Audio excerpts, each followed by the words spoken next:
concept of birth, there is a concept of death. Life happens, so just I want shun, I want to discard, I want to drop these both ideas of death and birth. He also says that I have no biological fathers. I have no honorary fathers, stepfathers, stepmothers, biological mothers, honorary mothers. So this is a social system. When we say father and mother, we are referring to the biological father or honorary father, stepfather, biological mother, stepmother or honorary mother. But it's a limited identity. We know that life has begun or emerged in the form of unicellular being. And before that, life was in the form of natural forces, in a formless state. So when we go to that level, where is father? Who is our father? Who is our mother? Who is our relation? Who is our friend? Who is our sibling? Who is our colleague? Who is our neighbor? Where are these relationships? Just think scientifically. So to get to that state, to reach that state, we need to shed all these barriers, all these boundaries, all these bondages, all these limits. Apply your knowledge. Only a human being can apply the knowledge. That is the reason why it is repeatedly said that human birth is a rare thing.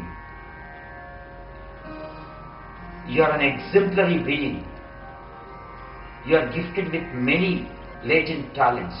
Use, tap these latent talents and think higher. Just don't limit your being to the lower level.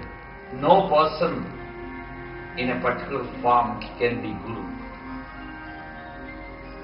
Upanishad says that none can make you spiritual. You have to grow from within. So Guru can be guiding light. He can't be bestower of knowledge. So by applying thought, by applying your logic, you should be able to see through the things, objects, people, situations. Then only you will grow intellectually and spiritually.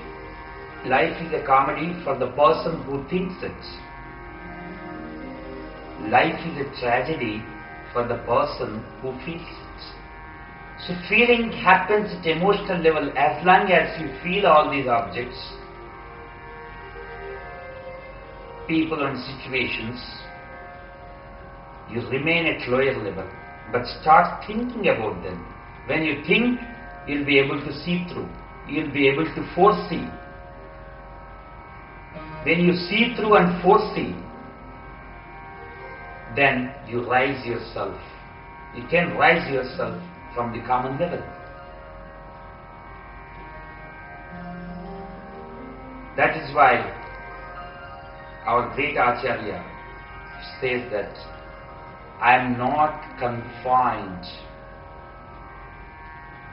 with these biological identities, social identities, emotional identities, intellectual identities. This is the fragmented perspective. This is a limited perspective.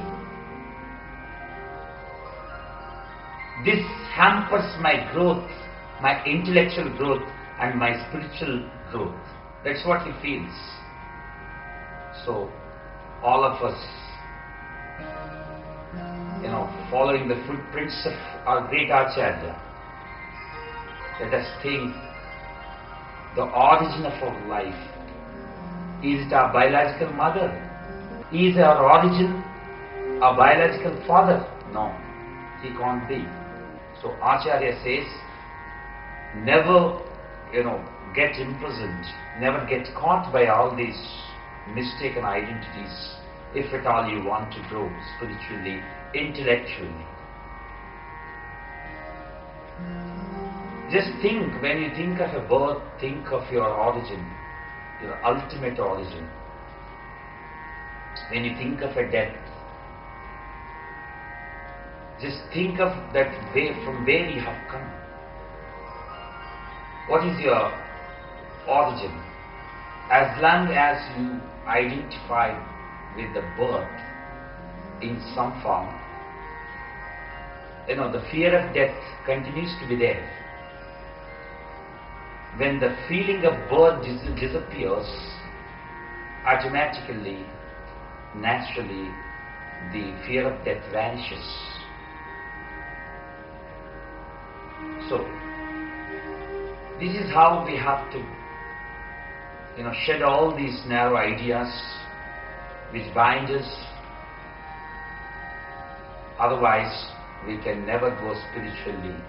Ultimately, after shedding all these mistaken identities, Adi Shankara identifies himself with the ultimate bliss, absolute knowledge, and also unending bliss, that is referred to as Shiva, that is glorified as Shiva.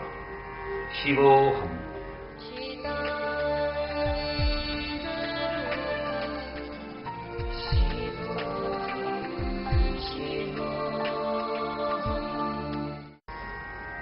Adi Shankara reminds us of our ultimate nature, our absolute nature, that is immortal, that is eternal. He says that he is not the material modifications, ephemeral transformations, transient forms, and temporary changes that happen at physical, emotional, intellectual levels. He wants us to be, the ultimate bliss, absolute knowledge, so that we can blissfully shed this limited world. But my friends, we are all very much preoccupied with things which are temporary. We have created our own limited world around the body-mind complex with which we are deeply identified.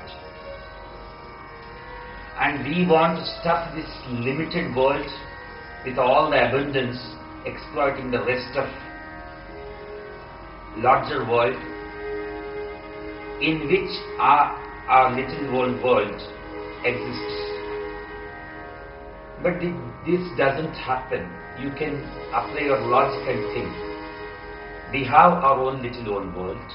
We have our body-mind complex. We want to exploit the rest of the world and stuff this little world with all the abundance, with all the riches, with all the influence. If it happens, what happens? It creates a sort of imbalance, and nature never allowed this to happen.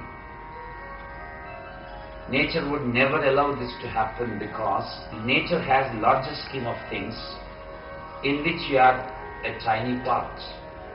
Please mind it. Nature has a larger scheme of things in which you are a mere part, a tiny part.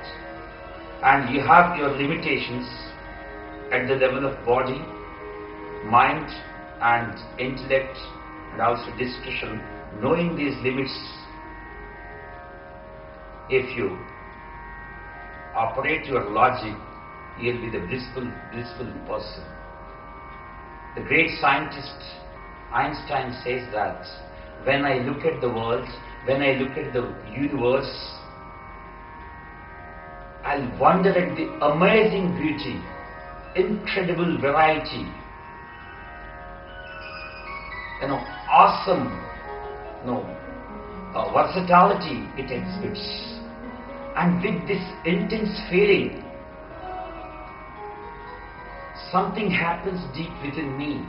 I forget myself, I forget my body, I forget my mind, I forget my limited identity. This state is spirituality. That's what he said. Shankara expressed these thoughts long before. He just said, I am no nirvikalpaha, I am not these, ephemeral modifications of matter and energy.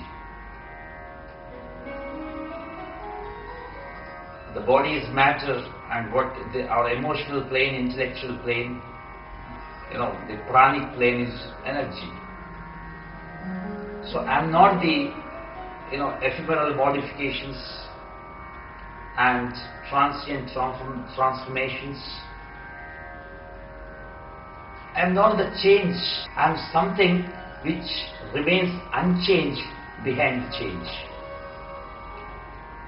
Adi Shankara identifies himself with something from which all these matter modifications and energy forms emanate, come to existence.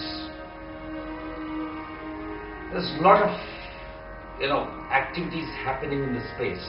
When you look at space, infinite, it looks like so peaceful.